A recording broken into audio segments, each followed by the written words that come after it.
What up, peeps? It's your boy Rojo coming at you with another episode. This one is all about getting fit for beginners and also people my age, 40 and plus. Here I am, 64. I come to share with you the things that I do that I think is necessary for any beginner or people who are just starting over. So first I want to say I hope that everybody had a nice Thanksgiving and you're looking forward to the Christmas holidays. Santa's right around the corner. So let's try to maintain that nice physique that we're trying to create by following this small protocol that I'm going to show you, and it's defined around my brand, Ageless Protocol. Today what we're going to talk about is how important it is to actually do workouts that is not overbearing, meaning that on Monday I break my body down into one part, on Tuesday I do another, Wednesday another, Thursday another, and then I take a break. You can set the arrangements up on how you prefer, but the way I do it is this. I do small muscle groups together, which is I'm going to perform those exercises just to kind of give you an idea of what to do. And then I will do a large muscle group, and then I will do my final two muscle groups, which is my back and my shoulders. So basically it's going to be small muscle groups, it's chest, tris, and bis. Large muscle groups are one day is back, one day is chest, the next day is legs, and then I take a day off. And then I start that cycle all over again. That will allow you to not get into that positioning of feeling so sore that you kind of push your own self away from the gym because you're dealing with more than needed. So we're going to have controlled training, making sure that these exercises is something you can do anywhere and you'll feel very comfortable in it, because that's how I prefer to train at where I'm at right now. And once again, like I said, I'm 64, so I'm not trying to push it. I'm just trying to make it all happen. So I want you to come go with me, and we're going to go through these exercises, and then we can kind of go from there. What up, peeps? Welcome to Robert Johnson Training Center. Today I'm going to take you through my protocol when I'm doing shoulders, right? We're going to start with our side raises, which is that muscle group, the laterals that's giving you to have that nice wide look. And I always try to start off with a lighter weight just to get the body to warm up with. Now remember, your first two sets of the exercise should be just kind of a working into it. And then your third and fourth set, right? Third and fourth set should be what we call a working set. So don't try to jump right into the heavyweight right away. Start off really light, let the body warm up as intended before you go into like lifting things that may be a little bit more resistance. So what's important for me is that when I'm doing this exercise is that my whole notion is to be able to come to the side and have that slight turn to where I'm engaging my shoulder in a way that I'm actually hitting my sides and also a little bit to the rears, and that's where that little twist come into play. I also enjoy doing them both like this, which is the same format, but it's just allowing me to, number one, watch the exercise as I'm doing it. Now when you're doing it with both like this, the weight has a little bit more resistance than when you stop and you do it one side. So if you have a hard time controlling the weight, just do one side, keep this weight in your hand for balance, and then that way you can go to the other side and do the same thing. I normally would do three sets of 12 to 15, and notice that I said 3 sets, but earlier I mentioned 2 just to kind of get me going. So I want 3 working sets and 2 warm-up sets. That's the whole concept behind what I'm trying to share with you now. Now that was 10 pounds. I'm gonna go up only 5 pounds. Remember, this is for beginners and people who are 40 plus that has not worked out and they're trying to start to do some things to get better. So these are some of my secrets that I'll share with you.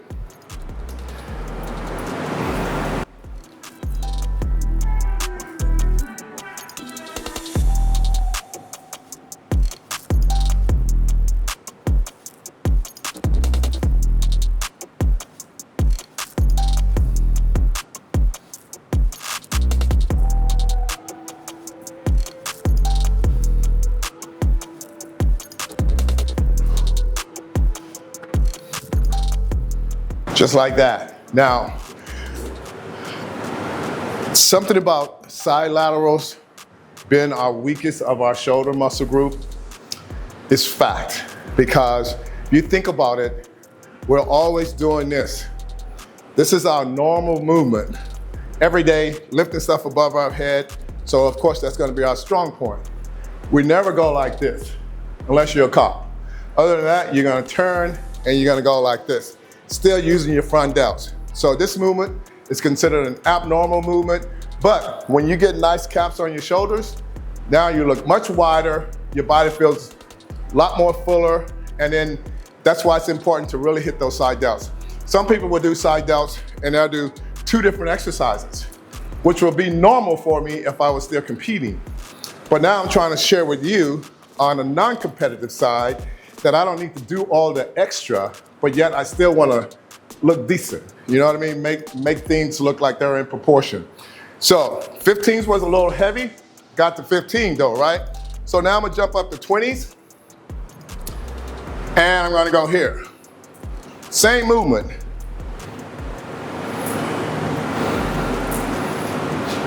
Now, when they start to get heavy, I'm gonna stop, then do one side.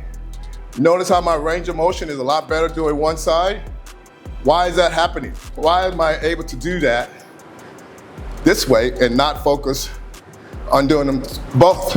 Well, doing them this way allows me to, number one, focus all of my mental energy into that muscle group. This right here, I'm trying to focus and split.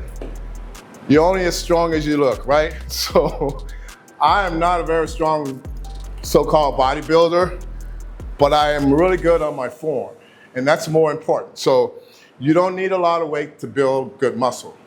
You need a lot of weight for strength in order to get bigger, but the volume of doing high reps is what causes you to fill out. So yes, you need to lift some heavy stuff. Yes, you need to lift some volume, so they both work together. All right, so that would be my normal 3 sets, and I go from there, and then I'm gonna go what we call front raises.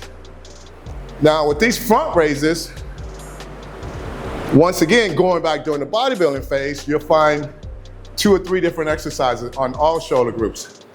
But because I'm not in that phase anymore, and I'm talking to people who wanna just change their physiques, is that front delts is utilized on shoulder press, utilized on bench press, all the time comes into play.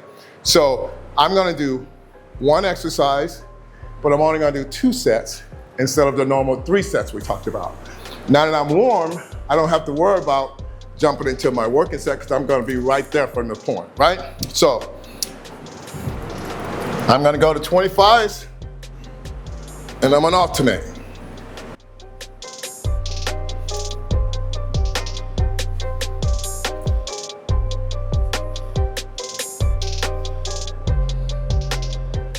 Now, if you notice, I got a little rock, which is considered check mark. But if I went like this, that's considered ego lifting. Plus, you got 9 other body parts moving that's helping you lift the weight. So try to find the controlled weight. Always, good form is better than too much movement. And that's considered a front delt movement.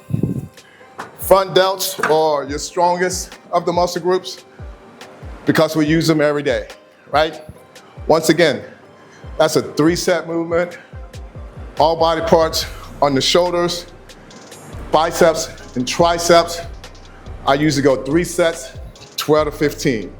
Reason being, I'm working on volume, trying to get some fullness, not trying to get too big or be too small. I just want enough resistance to allow me to make those changes, all right? So that's 2 exercises. 3rd exercise, rear delts. The best way to do rear delts, in my opinion, is to find yourself a strap of some sort. Put the strap on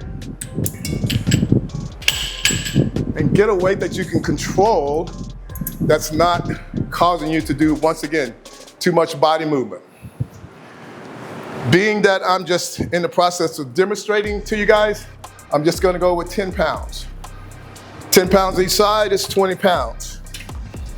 Now, I know a lot of you are looking going, 20 pounds, that's all? 10 pounds on each side? That's the difference between plate loaded weight and machine weight. On the machine, plugging it in, that'd probably be like 60 pounds. But when it's plate loaded, the weight resistance is a little bit different. So, ultimate goal is this. You wanna be extended, You turn your hands inward and you pull to your nose. Not trying to hit your nose, of course. Pull to your nose, squeeze, and go back. Now, if you look at my rear back, you'll be able to see how I'm engaged with my elbows high. Everything is high, nice squeeze, 1001 and out, 1002 and out. Now, if I end up dropping my elbows, the first thing I'm gonna do is go like this.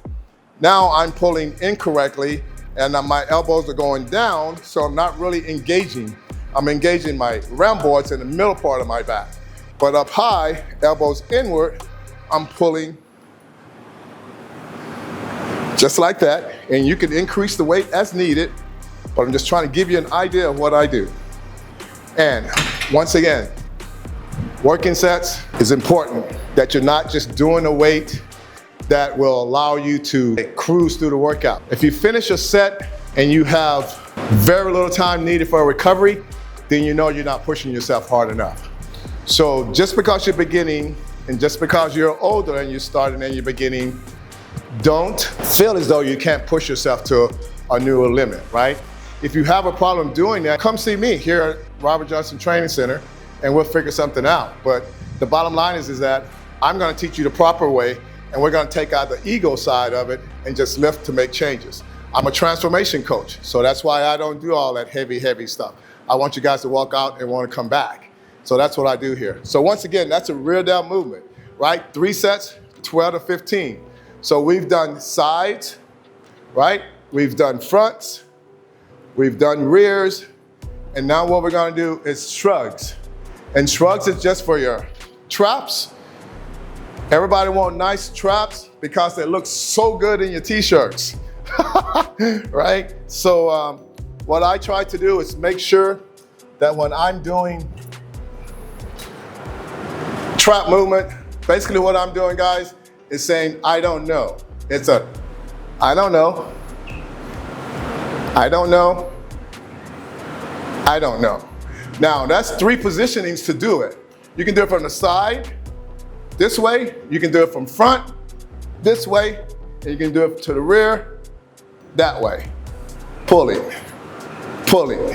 Now, fronts, scientifically builds height. Side builds length, rear goes back to the rhomboids, right? So, once again, control weight. Have a weight that you can actually go and not have something that's so heavy that you're going like this and then nothing's really happening, but you got that ego style in you. And I'm gonna keep mentioning that because if you go to the gym and you train alone, you watching other people, you can tell the ones in there to actually transform their body to the ones who are out there competing with whomever they're training. They're doing a lot of heavy weight that they can barely move, and it's just not gonna get any results from it. They stay in the gym over 2 hours thinking that they got a great workout, but yet they're being influencers. They're being, look at me, posting it on Instagram, you know, just not representing true ways of changing your physique. So be real safe. Once you get an injury, that means you gotta rest. That means you gotta wait. That means you gotta start all over. And guess what happens? On that 4th one, usually never happens. You never start over because you kind of go, okay, I wasted my time. So just take your time going about doing that. Now, final movement for my shoulders is dumbbell presses. Once again, I'm gonna grab a smaller weight just to kind of, so you can see what's happening. And this one is called dumbbell press. Yes, you can do this on a bar. You can do it on the machines that they have set up for doing it. I like dealing with a lot of weight, dumbbell weight, because it allows me to get a more range of motion. Most of the machines right now, they're so high tech that they're set up for you to get the right range of motion. But if you're having a problem understanding it, dumbbells is the best way. Now here's the secret to getting the dumbbells up in position. You want to use the knee part, you want to use your knee to kick things up to your shoulders, right? If you try to go like this and you start lifting weight like that, all of your energy has been dispersed on trying to get the weights up, especially if you start to go a little bit heavier. So put the weights on the outside, and you're gonna kick one up, and then roll out, okay? Now, most important thing is goalposts, right? You don't wanna go lock out, come back down, lock out. What's the key to growing muscles? Answer it down in the comment section, but I'm gonna give you the answer right now. And that is this, is that every time you lock out, you're in a resting position. So if you need to rest, you rest at the top. You're sure not going to rest down here and then try to lift it up from a deadlift. That's not gonna happen. So the other thing, not locking out, is keeping tension on the muscle group. That's how you grow muscle. That's how hypertrophy performed and start to happen, is that you're in a position to where you're here and you're going right there, almost lock out. But see, now I got tension on my press the whole time. If I went here, now I'm resting. Now I start again. And then when I'm completed, I bring them down, sit them on my lap, bring one down, bring one down. Now I know you see it all the time with the big guys, and they have the right to do this. They have the right to do that because they got like maybe 100 pounds on each side. But if you're in a local gym, learn how to control your weight. Don't just drop your weight so people can look around and see who's on it. Control the weight, show that you know what you're doing, and that you followed my program, and now you look like you know what you're doing, right? So that is part of my shoulder in general. As stated, I do 3 small muscle groups, biceps, triceps, and shoulders on one day. So now we're gonna go into my bicep movement. My favorite bicep movement, I don't care what nobody says, is my preacher machine. I love the preacher machine, and I just believe that for me, I've been kind of blessed to have decent arms in a sense, so that I feel as though I can get a peak from this. Some people say you can't really get a good peak from doing a preacher machine, that they prefer to do something like with the compound movement, which is with the bar. I don't like that because I'm not in that state anymore. I am about looking as though I can lift 100 pounds, but actually I can only do 50 pounds. So that's the whole concept behind it. And so I'm gonna put some weight on here. That's gonna allow me to struggle a little bit, just so you can see the whole format on how you want to control the weight going down. And basically what you wanna do is set in close. So when you set in close, what it allows you to do to get in and feel your chest poking up against the pad here, and it reminds you to stay in and just use your arms, right? So it reminds me. Now if it's too heavy for you and you start to go like this, you see how the machine moves and everything else moves. Now, of course, in a corporate gym, they all bolted down. I don't find it necessary here. So it's gonna be here, my body stays in place, and I'm curling. And I'm controlling the weight coming down. I'm not going down, pull on it, down. It's gotta have a weight that you can control so that you can actually squeeze and see the pink peak in your arms, right? So that's what it's all about. Now, I try to keep my elbows in, not out, because you can't really curl with it out, right? So elbows in, which is the proper way of doing this curl on the preacher machine, coming to the top and squeeze.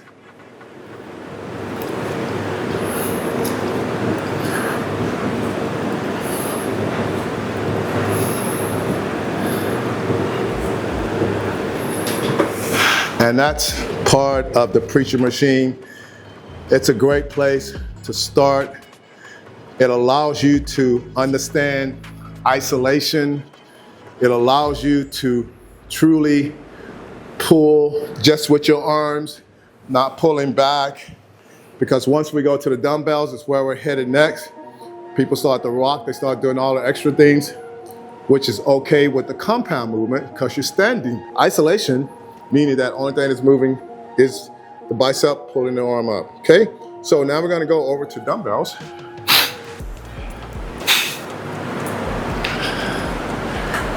And that's 2 different exercises to do with dumbbell curls that matters with your arms.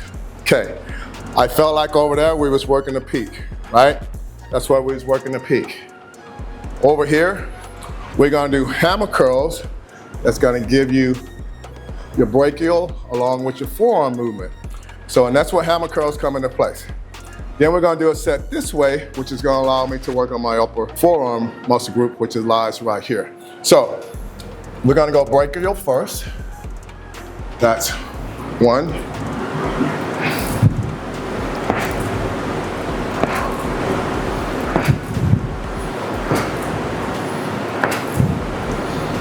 Other side.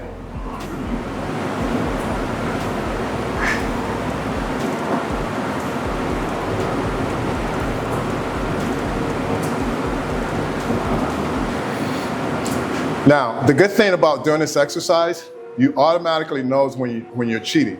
First thing that happens is this. You start to bring your elbow up and your shoulder up, and you're trying to get it up like that. That's when you know the weight's too heavy. You can stay, and the shoulder stays in place. As soon as it goes like that, time to switch the weights. All right?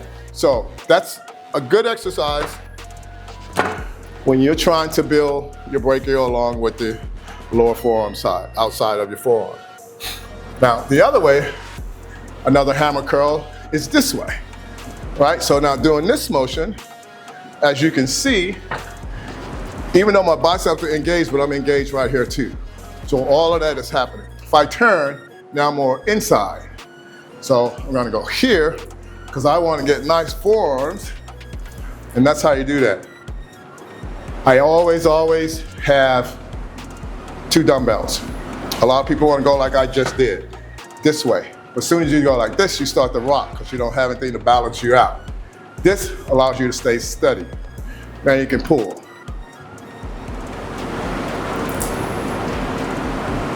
Once again, everything we do, I make sure that I do 12 to 15 reps. If you want to pyramid your weight, which means start with 20s, go 25s, then go 30s to get your sets. I always say that's a great way to start to increase your strength instead of going heavy. Start to increase your strength by adding little weight at a time until you feel comfortable in doing sets of 12 to 15 on all 3. Then you drop down. You go 25s, 30s, 35s. Once you get comfortable, then you just keep moving up. But it's all the way about the gradual change, not try to rush to the finish. Just make sure you're taking your time. So, 1, with preachers, brachial, hammer curls, front.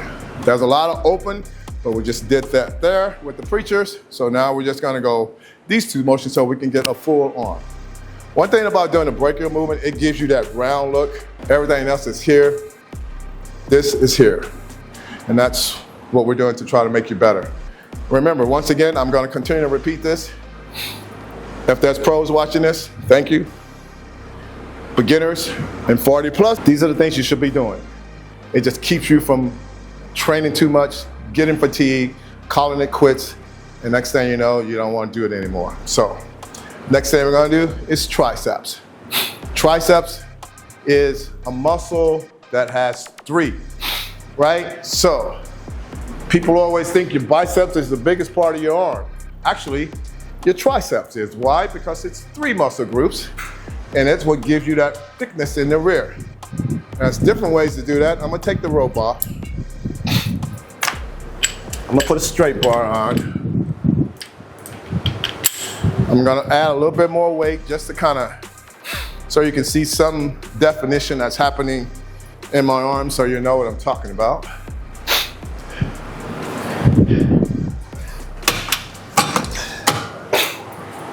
So tricep push downs. I'm gonna show you a don't, then I'm gonna show you a do. This is a don't. You grab it and pull it in place. What you want to do is this. Bring it down in place and then push down. So you're here, pushing straight down. That's our movement. Once you start to go like this, Now you're doing it incorrectly even though you feel like you're doing your triceps. Always feel like you're standing on top of the weight, you're pushing it straight down, squeeze at the bottom, nanosecond, come right back up.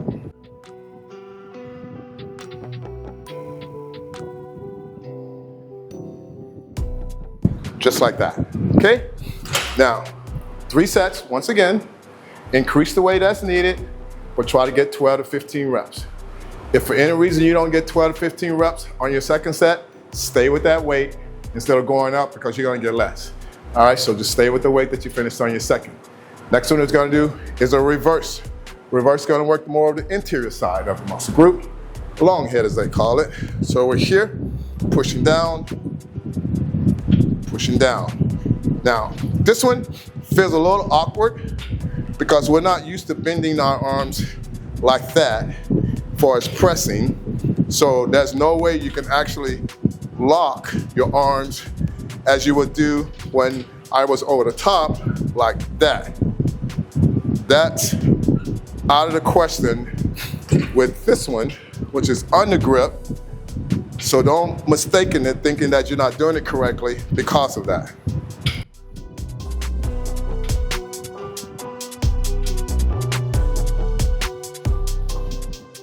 Good. All right. Now that's 2. And we got one more. I want to show you a single arm movement.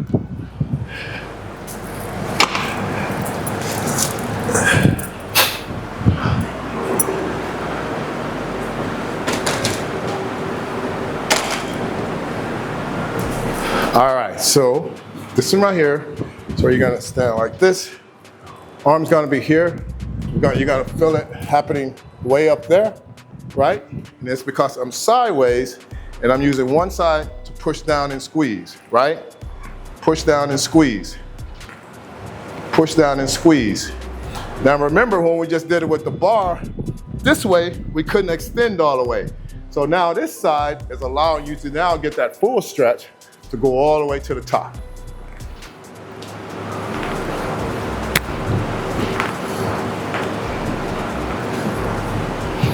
Just like that. Then you just rotate to the other side, stand in the same position, squeezing.